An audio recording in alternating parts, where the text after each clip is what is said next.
Okay everyone, to begin the sweater, I'm using a weight 3 yarn, so this is a fine baby yarn.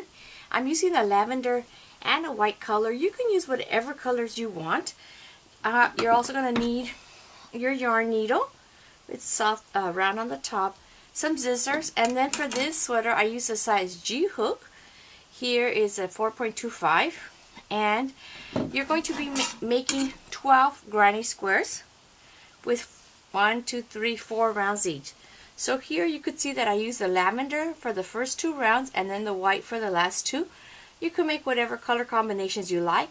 I would recommend that you make your last row, the 4th row, the same color on all your squares, so that when you sew it together, you could sew it with that matching, that matching yarn, and then your seams will not show as much. So here you're going to make 12 squares. I'm not going to show you how to make the squares because I'm going to put the link for a video on how to do the granny squares. I've already done that video, so there didn't seem much sense in doing it again. So here, then you're going to get your squares and sew them in sets of 2 along one of the edges. So here, let me show you what I've done. I have these already all sewn together. So here I have 5 of them. 1, 2, 3, 4, 5. And so like I said, we're going to have... So here you're going to sew beginning on the second chain on each corner, ending on the second chain on the bottom. And you can, because that's the edge, you can just sew them, which you can use whatever method of sewing you prefer. I'm just going to seam them up along here. And so I'm going to have all 12 of them done. Then I'll come back and show you how we sew them together. So here I'm just going to begin on the second chain, 1, 2, right there. And I'm only going through 1 loop. And then I'll go through the second chain here, 1, 2, into the outer loop of both of them. Okay.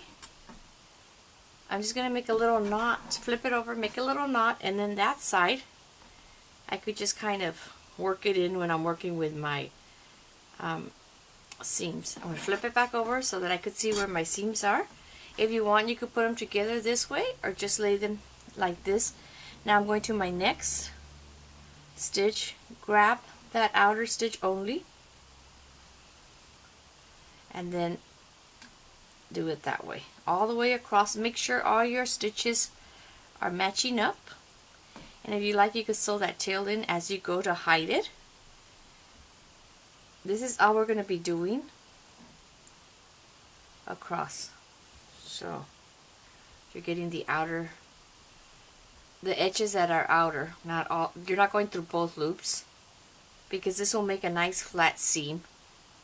And I do have a video on how to sew the 2 ways of seaming, different ways of seaming up your edges, and I will put the link there so that you could see that. So I'm going to go all the way across and finish this last set of 2.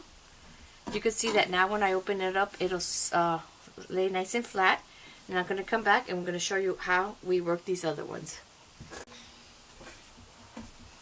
I've reached my the second chain here on both sides, so that I'm just going to go back in, and then on the back I would just make a little knot, and then I could work in that knot my tails if I like there. So I can just work these in as I work my other edges. I leave them a little bit long so they're easier to sew in. So now all our sets are sewn in, and now I'm going to show you what we're going to do next. Okay, now we're just going to sew 2 of our sections together so that we could make a big square. And we're going to start in the second chain and in the second chain of each edge, and in on this other second chain, meaning that you do 3 chains in the corner. So you're going to start in the second here. I'm only taking 1 edge, going to the other one here, and I'm going to sew all the way across and finish this. And like I said, I have a video on how to sew your edges, and I'll put the link for that so you could review that.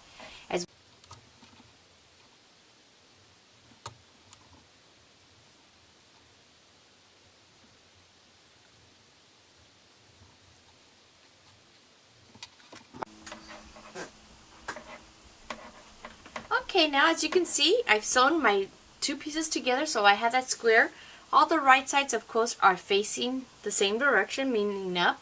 I'm going to flip this over, so now my wrong side is up And then here are my two other pieces that I'm going to use for the front. This is the back of the sweater. This will be the front. So now here, I'm going to sew along these top edges to do my front. What is going to be different here is that for this one, let me start with the right.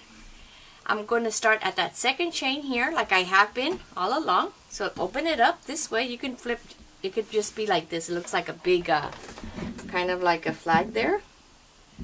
So here, I'm going to start on the second chain here, work all the way. But here, after that second, here's that first grouping, then the second grouping, that's going to be my last stitch. The rest will be left unworked. The same thing will be here.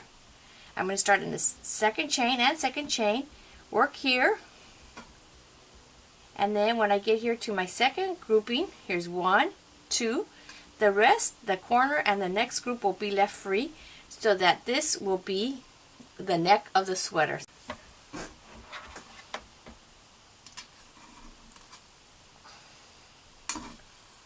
So I would just sew here through my last two, and then I will stop there, make my little secure with a little knot. Then I'm going to do the same thing on this side, and I'll come back and show you what that looks like.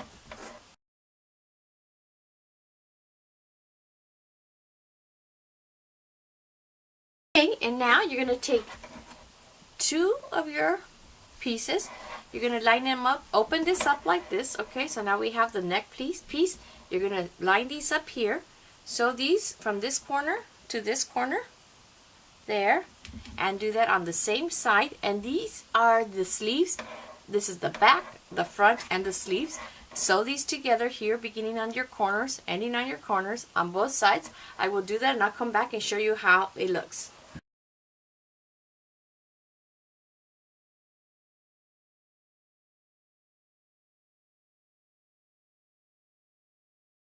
Okay, now you've seen that I've sewn my sleeves on, the back, the sleeves, and the front.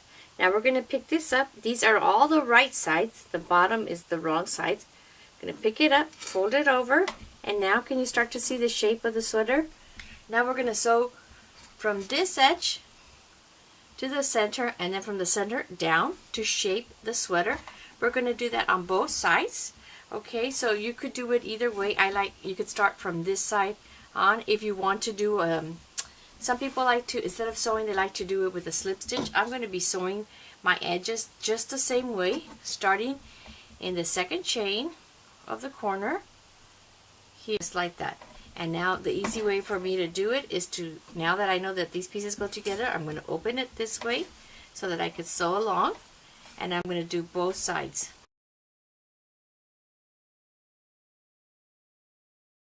It's a sleeve.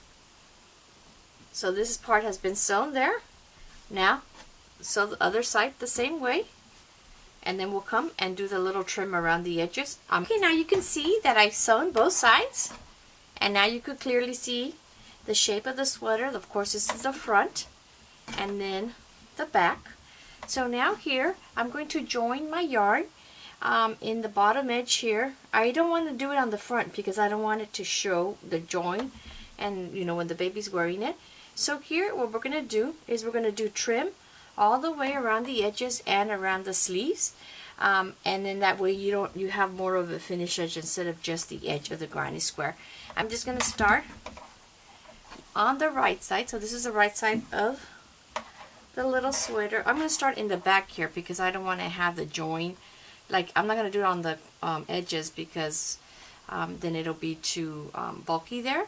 I always start with a slip loop. You don't have to do that. And then with the same size hook, I'm going to start here going through both loops this time. Let me see if I can get closer so you guys can see what I'm doing. So there, I'm going to go ahead and go through both loops, get my little slip loop, and then I'm going to chain one, and you could do half double crochet or double crochets, and then into the next stitch, into the next chain, I'm just going to start doing a single crochet, a row all the way around on every chain. Whoops, I think I split the yarn there. And when I get to the corners, which is the second chain here, on that second chain I'm going to do 3 single crochets to make that turn so that it'll keep the shape. And when you're stitching, you're going to do it even on your chains here in between the double crochets, okay? So you're going to go all the way around every stitch, 1 single crochet, and I'm going to do that for at least 2 or 3 rows. Okay, here I've come to the corner. What I mean the corner is that second chain. So in that second chain, I'm going to do 3 single crochets to give me that little curve around the corner. 2, and there is 3. So now if I take my stitching out, you can see how it kind of turns the corner, and then I can continue again with 1 single crochet in every stitch, including those 2 chains in between our clusters. And when you do that 3 single crochet in that corner, it gives you that nice little curve. Okay, as you can see, I finished all the trim around the front and around the sleeves. I did 3 rows of single crochet, and now I'm just going to use some ribbon. And if you look at your corner, here's the corner, and then in the next opening here is where I'm going to string through the ribbon, because I don't want it way to the top. You don't want to choke the baby out. If you want to do this part with crochet, you can crochet 60 chains and then just add that as a little tie. Here I'm just doing the ribbon, and because it frays, I always do like a little knot on the end, just like that. It's hard to see because it's a lighter little ribbon, and then you could just have a little bow there. So it's totally up to you if you want to do it with crochet. I really like this bow. You could do a lavender bow or a counter, and if you want to make it bigger, you know, you can make it bigger. So remember, all the links to make the granny square and to sew the edges, to sew them together, are on the video description below, so that you can learn to do those. And so I really like this project because it's super easy. If you can make a granny square, you can make it. Thanks so much for sharing your day with me. Have a great day, and remember always that God loves you.